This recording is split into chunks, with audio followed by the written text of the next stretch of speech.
কোটি টাকা জোগাড় করতে গেলে। তো সবাইকে অনুরোধ করবো এগিয়ে আসার জন্য, ওর পাশে থাকার জন্য।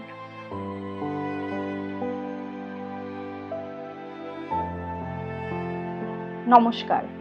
আজ আমরা কোনো খবর নিয়ে আসিনি। আজ আমরা আপনাদের কাছে এসেছি এই ছোট্ট সোনাটির জন্য। ওর নাম ঋতিকা দাস। এই ছোট বয়সেই ও একটি বিরল রোগে আক্রান্ত, যার নাম স্পাইনাল মাসকুলার অ্যাট্রফি।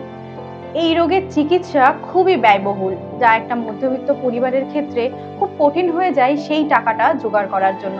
আজ সেই কারণেই আপনাদের কাছে আসা। আপনাদের ছোট ছোট সাহায্য ওর জীবনটা কিন্তু বাঁচিয়ে তুলতে পারে। ওর বয়স কত এখন? ওর বয়স এখন এই 16 তারিখ আসলে আর কি 15 মাস হয়ে যাবে। তো 2 বছরের মধ্যেই এই ভ্যাকসিনটা দেওয়ার কথা ডাক্তারবাবুরা জানিয়েছেন। যত দিন যাচ্ছে ওর নার্ভগুলো শুকিয়ে যাচ্ছে, ওর শ্বাস নিতে সমস্যা হতে পারে, ওর খাবার গিলতে সমস্যা হতে পারে। তো এগুলো সব ঠিক রাখার জন্য এখনো ওকে একটা চিকিৎসার মাধ্যমে রেখেছি আমরা। তো যে ওষুধটার নাম রিস্টিপ্লাম, যার মূল্য প্রায় 6,06,000 টাকা। ওর বডি ওয়েট অনুযায়ী সেটা 40 দিন করে চলে। তো সেটা ওর ভ্যাকসিন পর্যন্ত, ওকে যতদিন ভ্যাকসিনটা না পাচ্ছে ততদিন ওকে ওটা খাইয়ে রাখতে হবে, ডাক্তারবাবুরা জানিয়েছেন। তো বুঝতেই পারছেন যে সবকিছুই এতটা ব্যয়বহুল, মানে ওকে বাঁচিয়ে রাখার জন্যও একটা ওষুধ প্রয়োজন। এছাড়া ভ্যাকসিনটারও মূল্য বুঝতেই পারছেন যে কতটা, প্রায় 9 কোটি টাকা। যদি আমরা 9 কোটি টাকা জোগাড় করতে পারি তবেই কোম্পানি ওষুধটা আমাদের দেবে।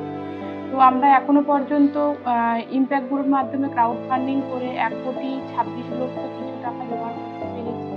তো বুঝতেই পারছেন 9 কোটি এখনো কতটা পথ চলা বাকি। যদি আপনারা না পাশে থাকেন তাহলে কখনোই সম্ভব নয় এই ছোট্ট প্রাণটাকে আমাদের বাঁচানো। তো আপনাদের সবার কাছে হাত জোড় করে অনুরোধ করব, দয়া করে আপনারা সবাই মিলে আমার বাচ্চাটাকে বাঁচান। ও যাতে আর 5টা বাচ্চার মতো সুস্থ স্বাভাবিক জীবন পেতে পারে, তার জন্য আপনাদের একটু একটু সহযোগিতা ওর জীবনে আলো আনতে পারে। তো আপনারা দয়া করে ওর পাশে থাকুন, ওকে একটা সুস্থ স্বাভাবিক জীবন ফিরিয়ে দিন। ওর এই রোগ প্রথম কবে ধরা পড়েছে? ওর রোগ ধরা পড়ে ওর 4.5 মাস বয়সে, যখন দেখছি ওর ঘাড় শক্ত হচ্ছে না, ও উল্টাতে পারছে না। ওর বয়সী বাচ্চারা সবকিছুই করছে কিন্তু ও কিছুই করতে পারছে না, যেগুলো করে 4.5 মাস 5 মাসে বাচ্চারা। তো সেগুলো যখন করতে পারছিল না তখনই আমাদের সন্দেহ হয় এবং তখনই আমরা ডাক্তারবাবুকে জানাই যে পা তুলছে না, ডাক্তারবাবু সাইড দিচ্ছে না, ও উল্টাতে পারছে না, ওর ঘাড় শক্ত হচ্ছে না। তো তখনই ডাক্তারবাবু ওকে মানে প্রভাস প্রসূন গিরি চিলড্রেন হসপিটালের ডাক্তার, অনেকেই নাম শুনে থাকেন। তো উনি ওর এই টেস্টটা করতে দেন, এই জেনেটিক টেস্টটা SMA বলে। তো তারপরে প্রায় 25-30 দিন পর ব্যাঙ্গালোর থেকে ওর এই রিপোর্টটা আসে। তো তারপর থেকেই ও হচ্ছে সংযুক্ত পিয়ারলেস হসপিটালের ডক্টর পেডিয়াট্রিক হেড, উনি ওর চিকিৎসা করছেন। তো এর মাঝে ওকে 2 বার হসপিটালাইজড করতে হয়েছে।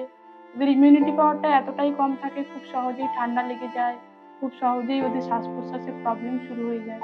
তো ডিসেম্বরে প্রায় 25 দিন, আর মার্চ মাস থেকে এপ্রিল মাস প্রায় 1 মাস ও আইসিইউতে ছিল, এমনকি ভেন্টিলেশনে পর্যন্ত থাকতে হয়েছিল। তো সাধারণ মানুষ পাশে দাঁড়িয়েছিলেন বলে আমরা ওকে ভালো জায়গায় রেখে চিকিৎসা করতে পেরেছিলাম বা ওকে ওষুধটাও খাইয়ে বাঁচিয়ে রাখতে পেরেছি। তো আরো অনেক মানুষের সহযোগিতার প্রয়োজন এই 9 কোটি টাকা জোগাড় করতে গেলে। তো সবাইকে অনুরোধ করবো এগিয়ে আসার জন্য, ওর পাশে থাকার জন্য। ঋতিকার পরিবারের নাম্বার, ব্যাংক ডিটেলস, কিউআর সবকিছুই আমরা ভিডিওতে দিয়ে দিচ্ছি। আপনারা প্লিজ, আমি হাত জোড় করে অনুরোধ করছি যে আপনারা যেটুকু পারেন, অল্প মূল্য হোক, যেটুকুই আপনাদের সামর্থ্য, ডোনেট করে ঋতিকাকে সুস্থ জীবন দিতে সাহায্য করুন।